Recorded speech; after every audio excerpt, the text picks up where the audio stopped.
مصر سے مواب تک سفر۔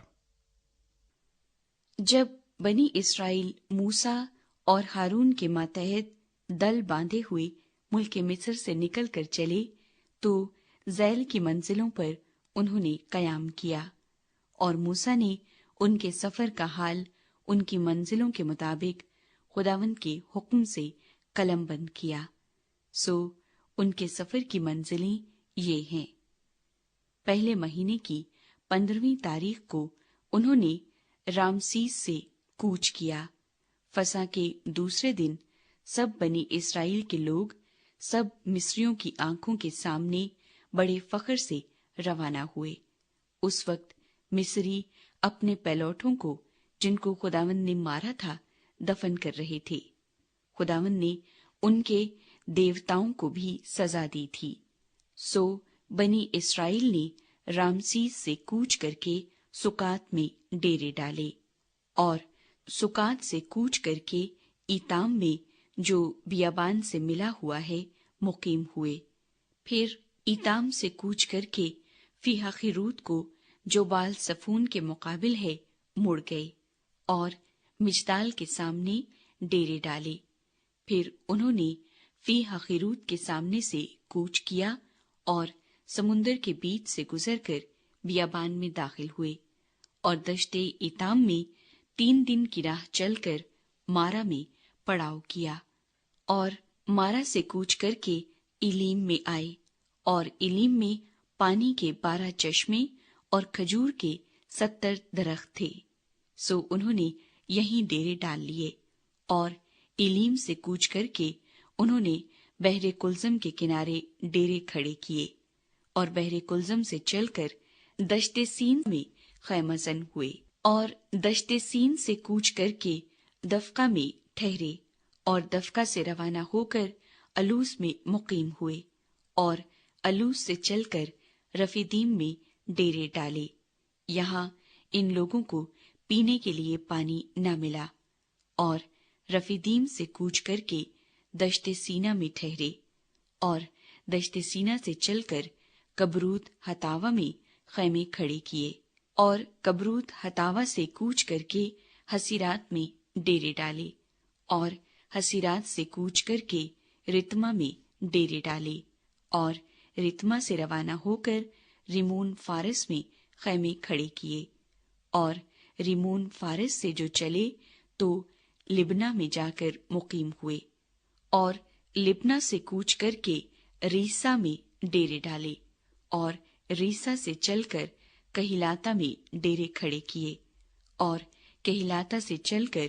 کوہ سافر کے پاس ڈیرا کیا۔ کوہ سافر سے کوچ کر کے ہرادا میں خیمہ زن ہوئے، اور ہرادا سے سفر کر کے مکہیلوت میں قیام کیا، اور مکہیلوت سے روانہ ہو کر تحت میں خیمے کھڑے کیے۔ تحت سے جو چلے تو تارا میں آ کر ڈیرے ڈالے، اور تارا سے کوچ کر کے متکا میں قیام کیا، اور متکا سے روانہ ہو کر ہشمونا میں ڈیرے ڈالے، اور ہشمونا سے چل کر موسیروت میں ڈیرے کھڑے کیے، اور موسیروت سے روانہ ہو کر بنی یاکان میں ڈیرے ڈالے، اور بنی یاکان سے چل کر ہور حجد جاد میں خیمہ زن ہوئے، اور ہور حجد جاد سے روانہ ہو کر یتباتا میں خیمے کھڑے کیے، اور یتباتا سے چل کر ابرونا میں ڈیرے ڈالے، اور ابرونا سے چل کر اسیون جابر میں ڈیرا کیا، اور اسیون جابر سے روانہ ہو کر دشت سین میں جو قادس ہے قیام کیا، اور قادس سے چل کر کوہ ہور کے پاس جو ملک ادوم کی سرحد ہے خیمہ زن ہوئے۔ یہاں ہارون کاہن خداوند کے حکم کے مطابق کوہ ہور پر چڑھ گیا، اور اس نے بنی اسرائیل کے ملک مصر سے نکلنے کے 40ویں برس کے 5ویں مہینے کی 1 تاریخ کو وہیں وفات پائی۔ اور جب ہارون نے کوہ ہور پر وفات پائی تو وہ 123 برس کا تھا، اور اراد کے کنانی بادشاہ کو جو ملک کنان کے جنوب میں رہتا تھا بنی اسرائیل کی آمد کی خبر ملی، اور اسرائیلی کوہ ہور سے کوچ کر کے زلمونا میں ٹھہرے، اور زلمونا سے کوچ کر کے فنون میں ڈیرے ڈالے، اور فنون سے کوچ کر کے ابوت میں قیام کیا، اور ابوت سے کوچ کر کے ای اباریم میں جو ملک مواب کی سرحد پر ہے ڈیرے ڈالے، اور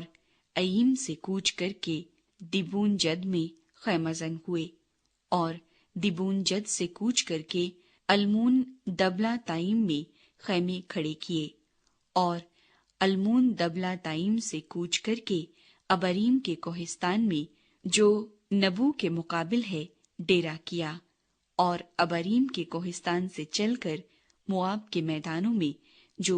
یریحو کے مقابل یردن کے کنارے واقع ہیں خیمہ زن ہوئے، اور یردن کے کنارے بیت یسیموت سے لے کر ابیل ستیم تک مواب کے میدانوں میں انہوں نے ڈیرے ڈالے۔ یردن پار کرنے سے پہلے ہدایات۔ اور خداوند نے مواب کے میدانوں میں جو یریحو کے مقابل یردن کے کنارے واقع ہیں موسیٰ سے کہا کہ بنی اسرائیل سے یہ کہہ دے کہ جب تم یردن کو عبور کر کے ملک کنعان میں داخل ہو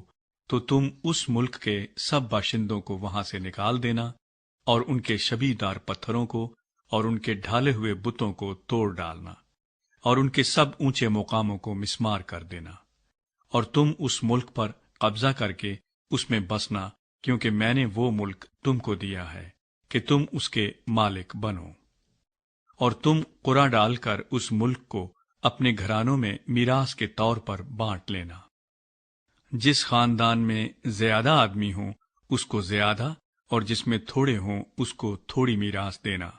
اور جس آدمی کا قرعہ جس جگہ کے لیے نکلے وہی اس کو حصے میں ملے۔ تم اپنے آبائی قبائل کے مطابق اپنی اپنی میراث لینا۔ لیکن اگر تم اس ملک کے باشندوں کو اپنے آگے سے دور نہ کرو تو جن کو تم باقی رہنے دو گے وہ تمہاری آنکھوں میں خار اور تمہارے پہلوؤں میں کانٹے ہوں گے، اور اس ملک میں جہاں تم بسو گے تم کو دکھ کریں گے، اور آخر کو یوں ہوگا کہ جیسا میں نے ان کے ساتھ کرنے کا ارادہ کیا ویسا ہی تم سے کروں گا۔ ملک کی